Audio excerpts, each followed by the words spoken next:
Chapter 4. Napaigik ako sa sakit nang dampian ni Manang Lelia ang sugat ko ng alkohol. Huwag mo na gagawin yan, Iha. Baka hindi na ganito ang mapapala mo kapag ulitin mo pa yon. Habang ginagamot ni Manang Lelia ang sugat ko, napapaaray naman ako paminsan-minsan. Pagkatapos gamutin ni Manang Lelia ang sugat ko, isinama niya na ako pababa para kumain. Kumakalam na sikmura ko at gutom na pala ako. Ngayon ko lang naramdaman ng pagkagutom. Nasa sala na kami nang marinig ko ang tili ng isang babae. Napalingon kagad ako. I just rolled my eyes at nakita ko si pervert. May kalampungan na babae. Halos makita na ang kaluluwa nito sa suot nito. Napansin ko rin ang mga kamay ni Chito kung saan-sana ito naglalakbay. Napatigil sila nang makita ako. Bakit na sana sila na makita nila ako? Ituloy niyo lang ginagawa niyo. Nakaka-enjoy, ang babastos, ang bababoy. Sarcastic akong sabi. Sinamaan naman ako ng tingin ng lalaking nagmamay-ari raw sa akin. Let's go, baby. Walanding sabi ng babae. At talagang pinarinig pa sa akin. Pakialam ko. Ikiskis mo yan sa pader. Bagay talaga kayo ng lalaking pervert na yan. Let's go, baby. Mahina ako pa ni kinaya ang pagkakabigkas ng malanding babae na kasama ni pervert. Sumama pa ang aking mukha at hindi ko makain ang sinabi niya. Kakasura. Inirapan ko ang dalawang mahaharot. Nakakainis. Kung mag-aarutan, kailangan talaga nasa daan para mag-aarutan. Tumawa naman ang babae. Tawang nasasarapan. Umalingaw-ngaw sa aking pandinig. At kung may hawak lang siguro akong walis, kanina ko pa sila binato ng walis. Ang lalandi at ang kakati. Nagmarcha akong pumunta sa kitchen at nadanat ko si Manang Nelia. Nag-aayos ang pagkain sa malaking mesa. O bakit ganyan ang itsura mo? Anong problema mo, Iha? Tanong nito habang inaayos ang pagkain ko. Umupo ako sa dining chair at sinabunutan ko ang aking buhok ng dalawa kong kamay. Anong problema mo, Iha? Bakit parang ang laki ng problema mo? Naguguluhan na naman na tanong ni Manang Lelia. Nakakainis po kasi. Nakakainis yung boss niyo, napakalandi, napakabastos. Hindi ba niya alam na teenager pa ako tapos ganun? Ipapakita sa akin ng mga kabastusan na ginagawa nila ng kanyang babae? Walang hinto kong sabi. Biglang natawa si Manang. Anong nakakatawa sa sinabi ko? Totoo naman kasi. Nag-aaral pa ako tapos ganito kung ano-anong nakikita ko sa bahay na to. Bakit kayo natawa, Manang? Tanong ko. Umupo rin si Manang sa tabi ko. Sanay si boss na ganun dito. Walang pumupuno sa kanya eh. Kasi naman napakabata mo pa. Kaya sa ibang babae niya na lang nilalaan ang pangangailangan niya. Nakita ko nga na 17 years old ka pa lang. Kung nagkataong 18 years old ka na, paniguradong sa iyo niya ginagawa ang ginagawa niya sa babae kanina. Tumatawang sabi ni Manang at napangangan naman ako. Ano? Hindi ko sinabing naiinggit ako sa kanila, nababastusan lang ako. Manang, hindi ko sinabing naiinggit ako sa kanila. Tinaasan ko ng kilay si Manang. Ay sus, na bata to oh. Ako pa niloloko mo, kita naman sa mga mata mo na gusto mo si Mr. Rossi. Napakagwapo ni Mr. Rossi kaya hindi malabong magkakagusto ka sa kanya. Naku naman na bata to. Umiling-iling pa na sabi ni Manang. Manang, hindi ko magugustuhan ang bastos, manyak at walang modo na yun. Never. Kahit sa panaginip. Never. Pagmamaktol ko. What did you say? His baritone voice echoed. Nanlaki ang mga mata ko dahil narinig ko ang boses ng lalaking pinag-uusapan namin. Si Manang ay natahimik bigla, nakatingin sa likuran ko. Natigilan din ako at biglang napangiwi. What did you say? Pareho kaming natigilan ni Manang dahil sa biglang paglitaw ni pervert sa aming likuran. Di ko akalaing bababa pa siya dito. Akala ko ba na nakikipagbatuhan na siya ngayon sa kama kasama ang marot na babaeng yun? Bakit siya nandito? Pasimpleng kinalabit naman ako ni Manang. Lumapit si Manang sa akin at may binulong. Sumagot kay Iha, hindi pwedeng wala kang sagot kay boss. Iniwan na ako ni Manang. Nanatili lang nakaawang ang bibig ko. At ayaw ko siyang harapin dahil sa mga sinabi ko baka bigla na lang niya akong isalvage. Maricel! Umalingaw-ngaw ang boses niya at parang kulog sa pandinig ko. Napakagatlabi ako. Humanap ka ng palusot at kasinungalingan, Maricel. Sanay ka sa ganito, di ba? Kinagat ko ang aking daliri. Nabawasan ang kaba ko nang marinig ko ang pagtunog ng cellphone nito. Yes, sagot ni Pervert sa kabilang linya at narinig ko ang paglakad nito. Halos mapatalon pa ako sa aking kinaupuan nang maramdaman ko ang isang kamay sa balikat ko. Tila may kaunting hangin na naramdaman ko banda sa leeg ko. Hindi pa tayo tapos, spoiled brat. Bigla ako nakiliti sa bulong niya sa akin na tumama sa aking liig. Napapikit ako. Ganito pala ang epekto niya sa mga babae. Mababaliw ako. Dali-dali akong tumayo at kumaripas ng takbo paakyat sa itaas. Dumiretso sa aking naging silid. Nilako na rin ang pintuan para makasiguradong hindi siya makapapasok. Gabi na at baka papasok pa siya dito. Mababaliw ako sa ganda ng boses niya. Sa nakakakilabot niyang aura. Napakaganda niyang lalaki pero hindi ibig sabihin na magkakagusto na ako sa kanya. Siya ang pinakabastos na lalaki na nakilala ko. Napabalikwas ako sa aking hinihigaan nang may marinig akong isang putok ng baril. Hindi lang isa at may sumunod pa. Anong meron? Dahil gusto ko malaman kung anong nangyayari. Bakit may naririnig akong putok? Lumapit ako sa pintuan ng silid na kinaroroonan ko. Pinakinggan ko sa labas at tila wala namang tao sa labas ang silid na kinaroroonan ko. Sinulyapan ko ang wall clock at pasado 12:00 na ng madaling araw. Gusto ko malaman kung saan galing ang putok na yon. Lumabas ako sa silid ko at dahan-dahang humakbang para walang makarinig. Patay ang ilaw. Kahit nakapatay ang ilaw, nakababa pa rin ako na hindi mahihirapan. Medyo na-memorize ko na at ang bahay na to kahit ilang araw pa lang ako dito. Nakalabas ako sa bahay na ligtas at sinulyapan ko ang malayo-layong gate. Ito na siguro ang panahon para makatakas ako. Walang tao at walang bantay. Parang pusa nung mahakbang ako na walang tunog. Takot na makagawa ng tunog at baka marinig nila at makita ako. Natigilan ako nang marinig ko ang boses ni Pervert. Nagtago ako sa mga halaman. Bury that or send it to her family. Give them money. Napatakip ako ng bibig na makita ko ang isang babaeng walang malay. Nakabuligtas sa damuhan, puno ng dugo ang ulo nito. Nanlaki ang mga mata ko. Ganon din ang pagkalubog sa aking dibdib. Parang gusto kong sumigaw at hampasin ang taong may gawa nun sa babaeng nakabuligta sa damo. Naalala ko ang nangyari kay Daddy. Ganito din ang nadatnan ko nun. Kaya na-trauma na ako sa mga ganitong scene. Hindi ko alam pero bigla na lang ako sumugod kay Mr. Rossi. Pinaghampas ko ang kanyang tibtib habang nakatingin sa babaeng duguan na nakabuligta sa damuhan. Ngayon ko lang napansin na ang babaeng yun ang kaharutan ni Chito Jackson kanina. What the hell are you doing here? Kita ko sa mga mata niya ang galit habang mahigpit na hinahawakan ng kamay kong sunod-sunod na pumapalo sa kanyang dibdib. Naluha na ako. Napakahayop mo! Ano ginawa niya sa kanya? Napakahayop! Umiiyak kong sigaw sa kanya. Mas lalo niyang tiniinan ng pagkahawak sa aking mga kamay. Hindi mo alam ang nangyari kaya manahimik ka. Hindi mo pa alam ang mga galawan dito sa bahay na to, Maricel. At wag mo akong gagalitin. Pumasok ka na. Utos niya. Patuloy pa rin ang pag-iyak ko at panginginig ng katawan ko. Anong hindi ko alam? Matapang nasigaw ko sa kanya. Pagkatapos mo bang pagsawaan, papatayin mo na lang na basta-basta. Ganon din ba ang gagawin mo sa akin? Kaya mo ako dinala dito? Matapang pa rin nasigaw ko habang patuloy ang pag-iyak ko. Shut your mouth, Maricel. Pinagmulatan niya ako ng mata. Nalalambot ang mga tuhod ko sa mga oras na to. Hindi ko akalaing makakasaksi ako ng ganito sa tanong buhay ko. Take this woman away from here. Utosan naman niya sa mga tauhan. Ilang segundo lang ay may humawak sa mga kamay ko. Inilayo nila ako kay Chito. Hindi pa rin matagal ang pagsigaw ko. Kung mamamatay man ako, bakit hindi pa ngayon? Kung gagawin niya lang din sa akin yung ginawa niya sa babaeng yun na kaharutan niya. Mga wala silang awa, mga walang puso. I hate him. Ibinakli ko ang mga kamay ng lalaki na kahawak sa akin. Huwag nila akong hahawakan sa mga madudumi nilang mga kamay. Samantala, Chito's POV. Okay babe, just wait me here.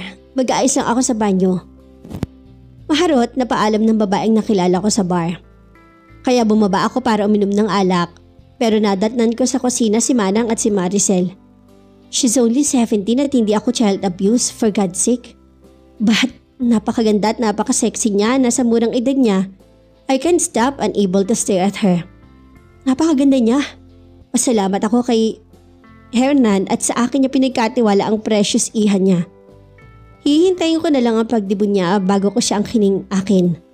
Pagkatapos ko siyang paimbestigahan, nalaman ko na nag-aaral siya sa kolehiyo at huminto dahil sa pagkamatay ng kanyang ama. Nalaman ko rin na sobrang nahirapan siya sa mga panahong nawala ang ama niya.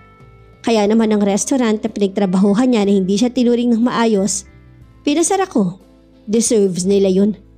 They have no right to torture my princess. Dapat ako lang because she's mine. I was near at them when I heard my name. Ako bastos? Manyak?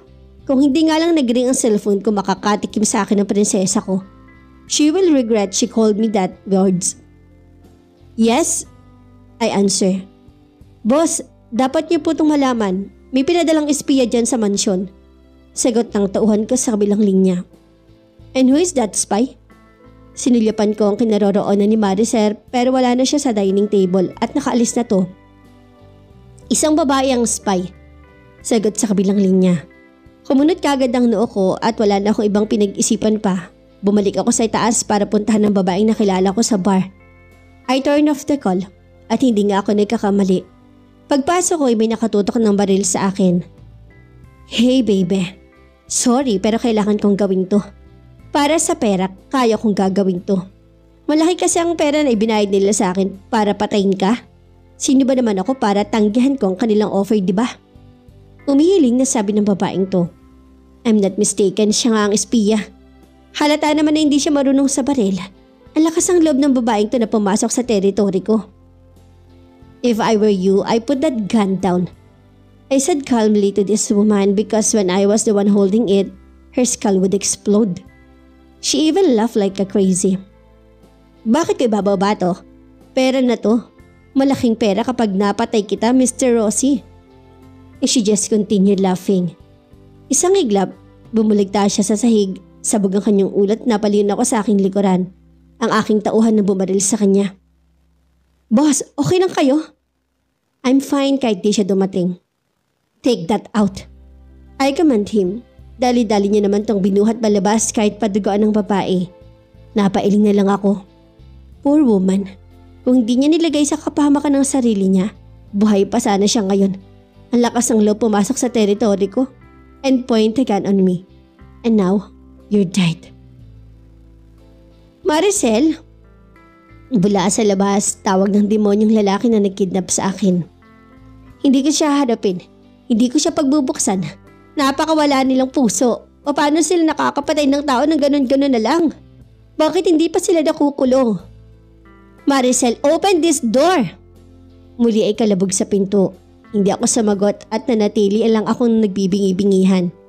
Kapag nakahanap ako ng paraan para makatakas dito, gagawin ko. Maricel, open the door! Maricel, you spoiled brat. Kapag ako nakapasok, sisiguraduhin kong hindi mo na ito uulitin. Galit na sigaw nito sa labas ng pinto ng silid na kinaroroonan ko.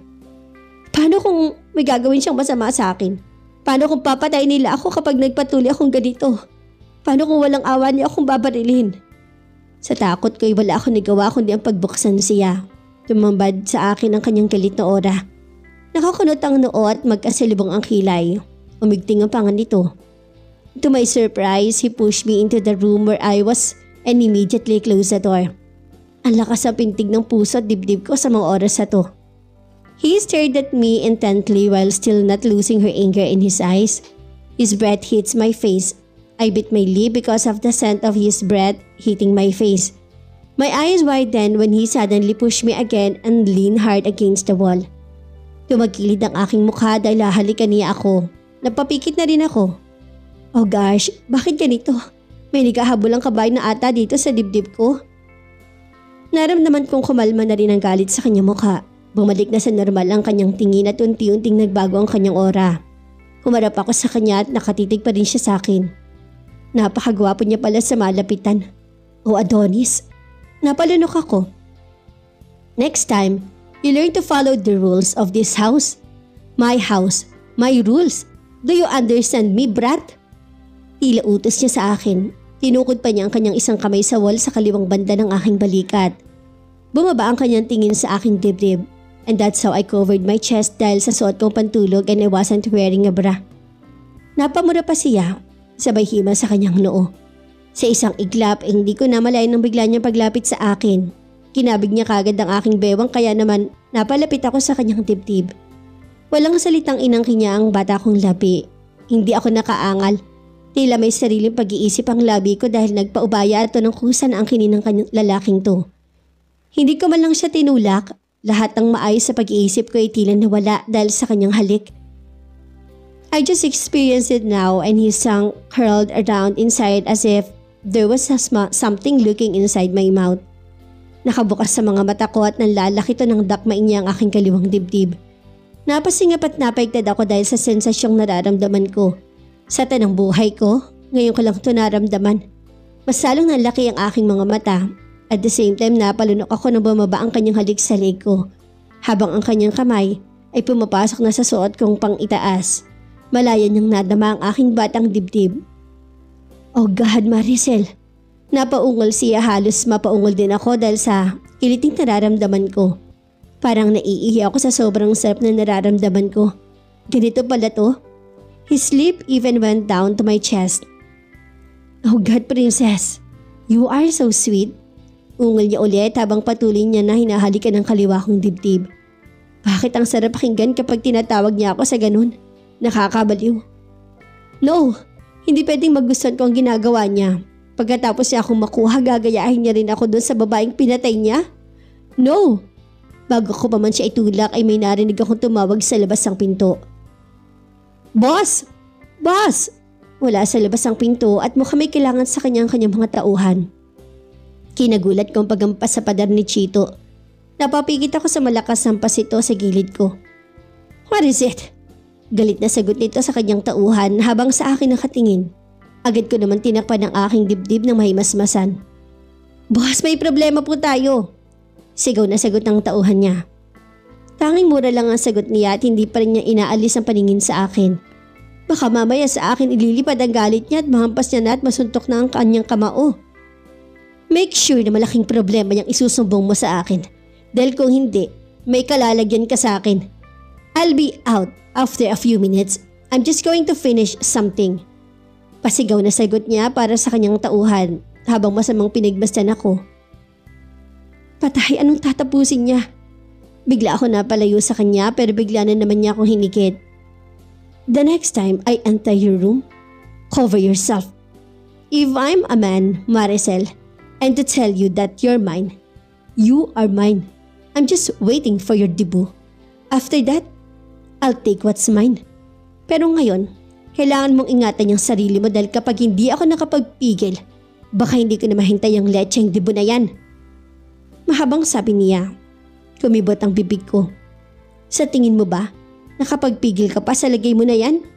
Nakipagtigasan na rin ako ng tingin sa kanya. Hinilikan niya na nga ako at muntikan pa nahubaran. Pagkatapos sasabihin niya hindi siya makapagpigil. Hindi na nga siya nakapagpigil, di ba? At isa pa, hindi mo ako pagmamay-ari. Hindi ako kayaman na pwede mong ariin. Tao ako, Chito. Matapang kong sabi sa kanya. Kinagulat ko ang biglang pagbilis ng kanyang paggalaw at sinandal niya ulit ako sa pader. Say it again. May kalalagyan ka na talaga sa akin. Banta niya. Tila nagkaroon ng scotch tape ang aking bibig at mukhang tototohanin niya na ang kanyang banta kapag inulit ko pang tawagin ang kanyang pangalan. Hindi ako nakaimik. Lumuwag naman ang kanyang pagkahawak sa akin. Inayos niya rin ang kanyang polo at inayos niya rin ang strap ng damit ko. Just cover your body. Ilalaan mo sa akin yan sa dibo mo. Tandaan mo yan. Iniwan niya na lang ako ng basta. Pagkatapos niya ako iwanan ng salita na nagpaawang sa aking bibig, natalala ako sa sinabi niya. Hindi pa rin ako makapaniwala na sa dibo ko may binabalak siya sa akin. How dare him?